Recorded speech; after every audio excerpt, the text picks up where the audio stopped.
There was once a man who visited a monk every month. He always smiled. He always said, "I'm doing fine." He spoke politely. He dressed well.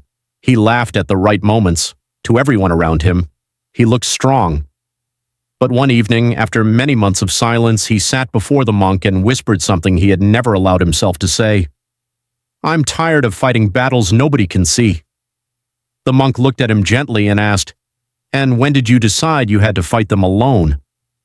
Many people carry quiet battles, not battles with enemies, not battles that make headlines, but battles inside the mind, battles against self-doubt, against loneliness in crowded rooms, against memories that return when the world becomes quiet, against the pressure to keep functioning while feeling emotionally exhausted. The strange thing about quiet battles is that they often happen behind ordinary faces. You can stand beside someone every day and never realize they are struggling to simply make it through the morning. When I was younger, I believed strength meant hiding pain. I believed calmness meant having everything under control.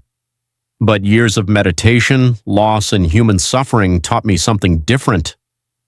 Real strength is not pretending you are untouched by life. Real strength is having the courage to face what hurts without allowing it to define who you are.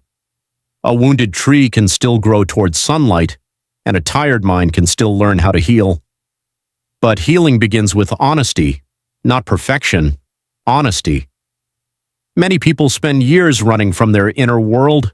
They distract themselves with noise, endless scrolling, busy schedules, forced smiles. Not because they are weak, but because sitting alone with your thoughts can feel terrifying. Silence has a way of revealing what distraction tries to hide. Yet avoiding pain does not erase it. It only teaches pain to speak louder. I once met a traveler who carried a heavy backpack through the mountains. He complained constantly about how difficult the journey felt. The monk walking beside him said nothing. Hours later, the traveler finally removed the backpack. Inside were stones he no longer needed. Some had been there for years. Guilt, regret, comparison, the pressure to always appear okay. He had forgotten he was allowed to put them down. Perhaps your quiet battle feels heavy not because you are weak, but because you have been carrying everything without rest. Listen carefully. You do not need to win every internal war in one night. You do not need to become endlessly positive. You do not need to have perfect mental clarity before you deserve peace. Growth is often slower than we want. Healing is often messier than social media allows. And progress sometimes looks like getting out of bed when your mind tells you not to. Sometimes it looks like asking for help. Sometimes it looks like choosing kindness toward yourself after years of self-criticism. Small victories matter. Quiet victories matter. Do not underestimate them. In the monastery, we learn something simple but powerful. A candle does not destroy darkness through force. It simply continues to shine. Your life does not need dramatic transformation overnight.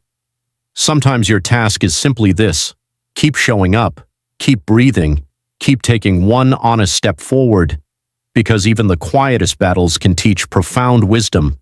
They can teach compassion. They can teach patience. They can teach you how deeply human you truly are. And one day you may realize something unexpected. The part of yourself you were ashamed of, the tired part, the anxious part, the struggling part, was never asking to be hated. It was asking to be understood. So tonight I want you to reflect on one question. What burden have you been silently carrying? And what would change if you stopped judging yourself for being human? You are not required to fight every battle perfectly. You are only asked to continue meeting yourself with honesty, courage, and compassion. Because some of the strongest people in this world are winning battles nobody knows about, quietly, one day at a time. One day at DPC.